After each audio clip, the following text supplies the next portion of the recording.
What's up, everybody? This is Nomad coming at you with Game 3 of Fnatic Rain versus Complexity's Nanawa. Nanawa, the red Protoss on the left side of the map here. Rain, the blue Terran on the right side. In Game 1, we saw Rain lose because of an overextension of his early Marines, and Nanawa just taking advantage of it with a really quick Colossus build that we also saw in Game 2. But unfortunately, with this showing the same build once again, Rain scouted it, knew what to do, made Vikings, and just took out the Colossi in a very decisive early battle. Nanawa was put on the back foot for the rest of the game, and that was just it. We see Nanawa here just microing his probes, trying to get 2 on each close mineral patch. Nice little trick you can do. Although, probes are pretty dumb. Never mind on the patch you tell them to, no matter how much you force them to do it. Rain here, again going for the wall off, even on a big map such as this. Not even scouting after Supply Depot. Okay, well, as I mentioned before, a lot of times, Terrans will like to put their first depot in between the gas and the command center, and then lower it when they need to mine the gas, and then just build the racks right here, save as much mining time as possible. But it's not that big a deal, honestly. It's maybe about a 50 mineral difference, though a lot of players like to cut corners in every way they can. Bring out that good old production tab. Again, we see that Supply Depot wall off, staying at only 50 HP.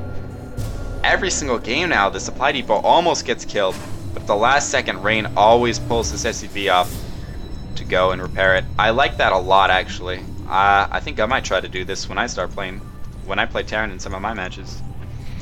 Don't worry, guys, I won't play Terran in ones, just in team games. Alright.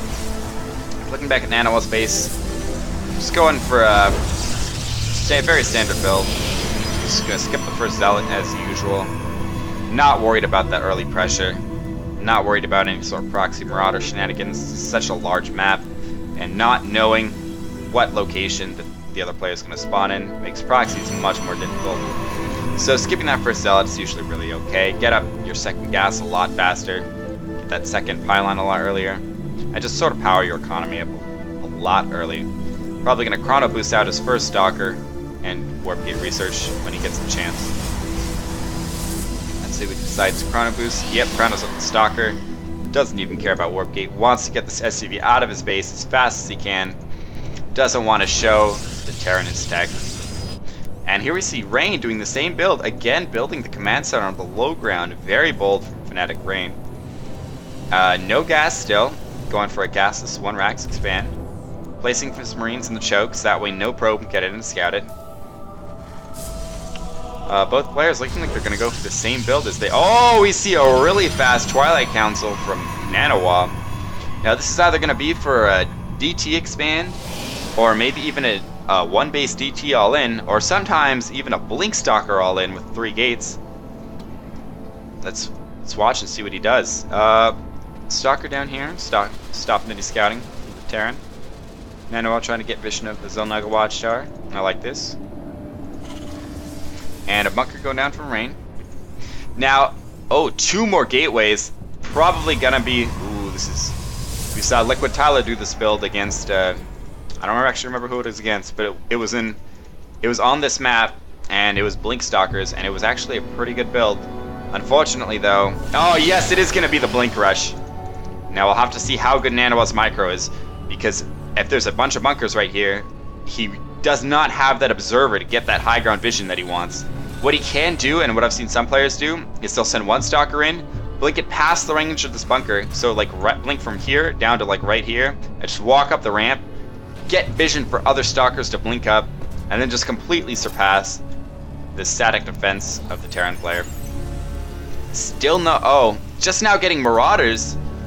Now once Marauders and Concussive Shells get up, Blink's gonna be quite a bit worse, but see this proxy pylon going down. See what Nanawa decides to do. Denies that scout, very important.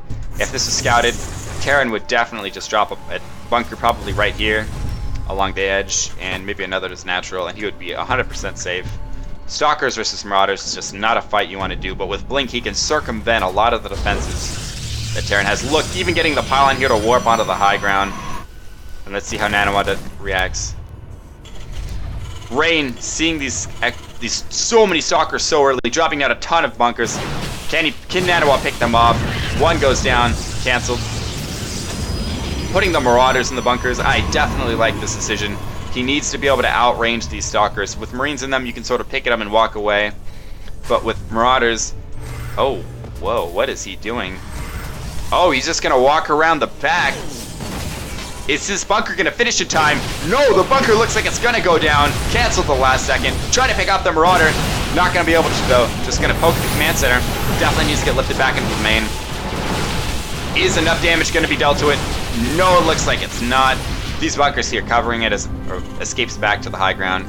Nano, though, going after it still. Probably just going to use Blink Micro. Still no concussive shells. Stalkers are very good in this situation, blinking back. Now the whole point of this rush is that you don't lose any stalkers, and then your stalker ball just keeps growing bigger and bigger while their army gets whittled away slowly. As we see those shields regenerate, Nano has to make sure to keep the weaker stalkers in the back and let the full health ones tank, so that way not to lose any. These bunkers, though, were very crucial. And look at all these Marines. There's no way he's going to be able to run up onto the high ground without any vision. Eventually, this rush is probably going to fail. We'll see if Nanawa tries to expand behind it. No, making some Zealots, actually. Wants to do a full-on bust. Gonna use the Zealots to tank for the Marauders. Going in with the Stalkers. Is he going to be able to take down these bunkers in time? One bunker goes down. Kills two Marauders. Second bunker being taken out. Is Nanawa going to be able to push the Terran army back? Or is the Terran army going to defend? Let's see. More Zealots coming in. Nanawa pushed up against a corner, nowhere else to run. Are these Zealots going to be the deciding factor in this battle? No, both Zealots go down. There's still a ton of Marauders in this battle. Taking down more Stalkers. Another Stalker goes down for Nanawa.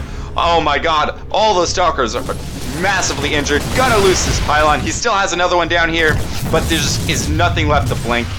He has so few Stalkers. Oh, 3 more warped in still. Trying to get a sandwich. But actually, the Terran likes this. These Stalkers are going to have to walk around. Won't be able to engage with their allies, Stalkers over here. Oh, losing a lot of health there carelessly. Going to lose another pylon, too.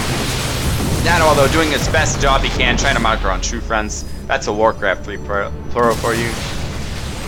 Trying to keep all these Stalkers alive. There's so few now. And with even supply, Terran almost always has the advantage because of these Marauders. Just so good against Stalkers. And getting more static defense up. Actually, though, Rain is behind on SCVs, though he does have the double mule. Keep in mind that even with a fewer work count, he does have the mules to make up for it, and that can be very strong. Is Nano going to be able to prevent this bunker? Blink. Blinks out, takes out that one SCV, needs to put another SCV on it. Try to build more bunkers. Is he going to be able to? Continuing with this rush. Still no expansion back at home from Nanawa. This is all in. He's even getting a Dark Shrine. Definitely going to be warping in a ton of Zealots, saving all of his gas for those DTs, hoping that Rain decided to drop more mules to try to keep his economy up rather than make an engineering bay. Do we see an engineering bay in his base? No, we don't. More bunkers going down for the Terran. This situation looks worse and worse for Nanawa by the moment, but this Dark Shrine could be the turning point. Nanawa backing off for the moment. Waiting just... Oh, now he's taking the Nexus. Gonna stop the harass. Use the DTs for map control. Keep on this pressure just that way the Terran doesn't leave his base and overcommits to static defense, but is not going to be putting any more... he's not going to stay all in any longer. He's going to take the expand. Starting to remake probes. He's actually got pretty good tech right now. He can get charged alongside this blink and could be very safe. Let's see how much damage DTs do. One scan for the Terran. No scans for the Terran right now. Oh, first scan just went down. Check out a DT. Is he going to kill the second Dark Templar? He does. He is getting turrets, so these DTs only have a limited time of use right now. He's going to block his ramp with his army. I love this decision. He's not going to allow any worker losses to be suffered here. Now Nanawa's going to have to pull these DTs back and retreat to his base. The thing is, though, these DTs are still very good. They give you a lot of map control. Because Terran doesn't... He's probably going to still want to save his scans, and these missile turrets are only in his base. They're not out in the middle of the map, so if Terran tries to push, Nanawa can always warp in Dark Templar and defend. Now, he is on the back foot economically right now, but the map control that these DTs give him could let him take a really fast third base, or definitely, at the very least, cut a lot of unit production. Now Nano's going to get up that forge, probably going to get a bunch of armor, getting that charge, and he's not out of this game yet. Just needs to stay on the... He's going to be on the back foot, but he needs to use his DTs to the best of his ability. Actually going to get supply blocked off this pylon loss, but that's okay.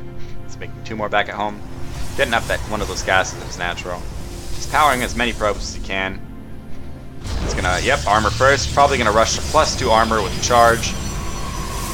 Is he going to get Colossus with that? I don't know. We'll see. Terran, though, getting these ghosts are going to be really strong against a gateway army. Without Colossi, ghosts will just hit your zealots, and the zealots all of a sudden become a whole lot weaker. Because they clump up so well. If you notice how small the zealots are, they don't take up that much space, so one EMP can hit a ton of zealots at once. Stalkers are a bit wider, and even though they do have more shields, it's harder to hit as many Stalkers with the same EMP, so they're a bit better against ghosts. And at the same time, ghosts do bonus to light, while they don't do any bonus to armored. Making another bunker. Definitely just doesn't want to be harassed back at home. Probably just going to drop a Marauder and a Marine in here. Keep his mineral line safe. And this proxy power line is still up, so he can choose to warp in DTs. Oh, scans and kills the DT at the watchtower. Templar Archives, I like this decision. Although there are ghosts out, he does already have this tech route available, and there aren't enough ghosts to mass EMP. So this is going to be okay. Is he going to scan? Scan kills the DT, but that's 1 scan burned. He's not going to have that many scans available. Is he saving scans back at home? No, he's... no, he's not. He's probably just going to drop them for mules. Try to use EMP probably to reveal the cloaked Dark Templar. Pushing in now. There is just no army from Nanawa. Oh, this is very unfortunate. Rain attacks before Nanawa gets his warp-in cycle and just has way more army. He's going to waltz right into the... Oh, poor Nanawa complaining about Protoss being very weak. And unfortunately, that's the end of this game. Nanawa just lost in the final game of best of 3, 2-1. It was a very good fight, but it was a well-deserved win by Fnatic's Reign, deflecting that all in. And I hope you guys enjoyed the series. I'm going to try to cast as many of the DreamHack games as I can. So tune back in. I'm Nomad. I'll see you guys later.